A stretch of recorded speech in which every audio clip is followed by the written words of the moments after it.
तो financial conditions भी बहुत अच्छी नहीं थी। अब पापा जब मुझे छोड़कर चले गए, वो जा रहे थे, मैं रोने लग गई। उन्होंने मुझे सबसे बेस्ट दिया। आप सभी को मेरा नमस्कार। आप सभी के अनुभव भी मैंने सुने और मैं यहाँ पर ये कहना चाहूँगी कि हम लोगों ने हमेशा हम ये बात करते हैं कि जो माता है वो महान है। माता को हमने इतना महान बना दिया है कि उनके ऊपर महानता का बोझ लाद दिया गया है और उस वजह से कहीं ना कहीं जो पिता है वो बैकग्राउंड में चले जाते हैं।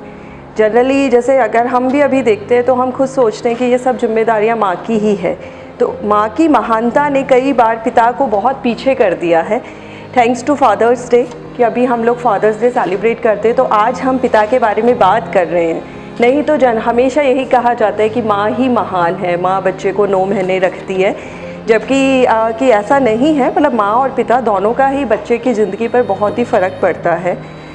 मैं भी मैंने बहुत कम उम्र में, अभी रिसेंटली 2 साल पहले मेरे फादर की डेथ हुई है, बट आज मैं जहाँ पर भी हूँ मम्मी और पापा दोनों की ही बदौलत हूँ।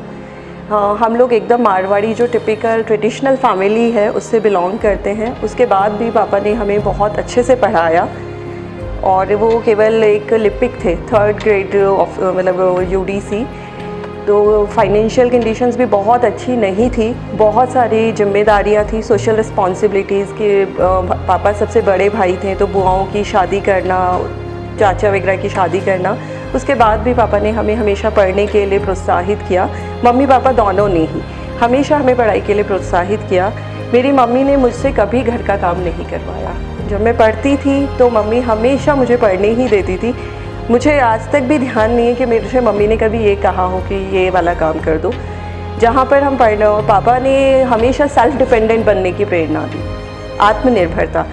मुझे तब लगता था कि जैसे मेरे साथ में जो बच्चियाँ हैं उनके पापा आते थे कॉलेज की फ़ीस जमा कराने, स्कूल की फ़ीस जमा कराने, मेरे पापा कभी नहीं जाते थे, वो मुझे ही देते थे कि तुम अपने आप जमा कराओ।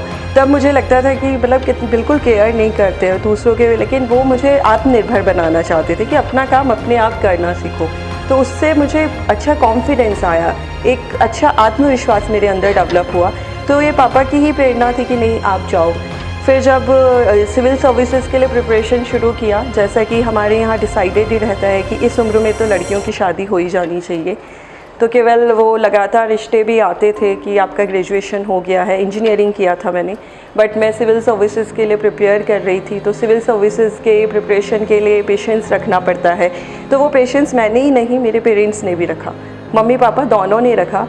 तो अगर कभी भी कोई कुछ कहता तो पापा बोलते नहीं, उसको तैयारी करनी है और जब वो कहेगी कि शादी कर दो तभी शादी की जाएगी।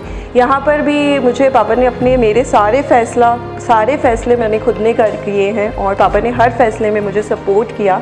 लाइफ में जितने भी फैसले हैं, नौकरी कौन सी करनी है, शादी किससे करनी है, शादी जैसा भी फैसला मैंने अपनी मर्ज़ी से किया और पापा ने मुझे उसमें पूरा सपोर्ट किया। मम्मी का भी पूरा सपोर्ट ही रहा। और मतलब हमें एक मुझे इंसिडेंट याद आती है कि उससे मुझे क्या होता है कि आपके पेरेंट्स जब आपके साथ होते हैं तब आप उनकी उतनी कदर नहीं करते हैं। जब वो चले जाते हैं तब आपको रियलाइज़ होता है कि वो हमारे लिए क्या थे। और कि जैसे बोलते हैं कि समय के साथ दुख कम हो जाता है, लेकिन दुख कभी कम नहीं होता है, वो कहीं ना कहीं आपके दिमाग में हमेशा ही रहते हैं। तो जब आप पापा नहीं हैं तब मुझे अभी भी एकदम से याद आ गया कि हाँ, तो इनसे मुझे पापा ने 10th के बाद, 10th में मेरा मेरिट में आया था, तो मुझे पापा ने 10th के बाद, हम लोग गांव में पढ़ते थे, तो जयपुर में एक स्कूल में डाला और उन्होंने हॉस्टल में भी मुझे डाल दिया था। और पापा ने पूरा 1 साल का हॉस्टल का फ़ीस डिपॉज़िट करा दिया था। मुझे पता नहीं उन्होंने पैसा कहाँ से अरेंज किया।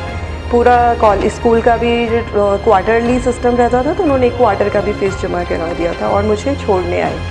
अब पापा जब मुझे छोड़कर चले गए, वो जा रहे थे, मैं रोने लग गई, मतलब मुझे बिल्कुल। और फिर मैं यहाँ पर 3 दिन जयपुर में रही, माहेश्वरी स्कूल में मैंने एडमिशन लिया था और तीसरे दिन मैंने फ़ोन कर दिया कि मुझे तो यहाँ पर रहना नहीं है, मैं नहीं रह सकती। और पापा इमीडिएटली आए और वो मुझे ले गए कि नहीं रहना, मत रहो। और उन्होंने मतलब मुझे आज रियलाइज़ होता है कि इनफेक्ट अगर मेरी भी डॉटर होगी तो मैं भी उसको बोलूँगी नहीं, इतना सारा पैसा खर्च कर दिया है, तुम रहो, एडजस्ट करो। लेकिन उन्होंने नहीं बोला, उन्होंने वो इमीडिएटली मुझे ले गए। और फ़ीस वगैरह तो कभी कुछ वापस मिलता ही नहीं है। और उस समय मुझे पता है हमारी फाइनेंशियल कंडीशंस उतनी अच्छी नहीं थी कि पता नहीं मुझे उन्होंने कैसे बियर किया, लेकिन वो मुझे इमीडिएटली ले गए। तो वो मुझे आज भी याद, अभी भी यही चीज़ याद आई। मेरे फादर प्लांटेशन करते थे, मुझे बोलते थे करो करो, तो मैं नहीं करती थी। अब उनके जाने के बाद मैं वो सब चीज़ें करती हूँ। लेकिन मुझे लगता है कि समटाइम्स मदर को इतना ज़्यादा इम्पोर्टेंस दे देते हैं हम लोग कि जो फादर का रोल है वो दिखाई नहीं देता। Now I am also a mother, मेरी छोटी बेटी है, but I am very happy कि मेरे जो हस्बैंड है वो भी उसको उतना ही टेक केयर करते हैं जितना मैं करती हूँ, और वो मेरे बिना भी आराम से रह सकती है। कि मेरी कोई उसकी ये कि फ़ादर भी एक, आप उन्हें मौका तो दीजिए कि जो फादर है वो बच्चों को संभाल नहीं सकते हैं, लेकिन आप उन्हें मौका तो दीजिए तो वो भी उतना ही अच्छे से पूरा संभाल सकते हैं। कुछ सोसाइटी में हमारी स्टीरियोटाइपिंग्स बन गई है, कुछ कहावतें भी इस तरीके की है कि माँ तो अकेली माँ भी बच्चे को पाल लेगी लेकिन अकेले पिता नहीं पाल सकते। बट मुझे लगता है कि ऐसा नहीं है। अगर हम मौका देंगे तो माँ और बाप दोनों ही अपनी जिम्मेदारियाँ बहुत अच्छे से निभा सकते हैं, और माँ और हमेशा जो भी आपके लिए फ़ैसले करते हैं वो सबसे बेस्ट आपके लिए। हम भी आज अपने बच्चों के लिए कुछ भी फ़ैसला करते हैं तो हम, चाहे बच्चे को पसंद ना आए, लेकिन हम अपना सबसे बेस्ट अपने बच्चों को देने की कोशिश करते हैं। तो वही मेरे फादर के पास, पापा के पास जितने भी रिसोर्सेज थे उन्होंने मुझे सबसे बेस्ट दिया, और उन्हीं का प्रेरणा था तो कि लगातार एग्ज़ाम देकर, सेल्फ़ स्टडी करके, काफ़ी स्ट्रगल करके कि चलिए यूपीएससी में फ़ाइनली सेलेक्ट हुआ। तो उस दिन मेरे पापा बहुत ही खुश हुए थे जब मेरा यूपीएससी में सिलेक्शन हुआ था। फिर मैंने, मेरी जब फर्स्ट बुक पब्लिश हुई थी हाँ लकीली मेरे फादर ने मेरा फर्स्ट बुक रिलीज़ भी देखा था, तब भी वो बहुत खुश हुए थे। और आज भी मुझे लगता है इनकी जहाँ पर भी हैं उनका आशीर्वाद भी है, और वो हमारी लगातार जब वो देखते हैं कि चलो अच्छा कर रही है तो वो खुश होते ही होंगे, ऑफ कोर्स खुश होते हैं। Thank you.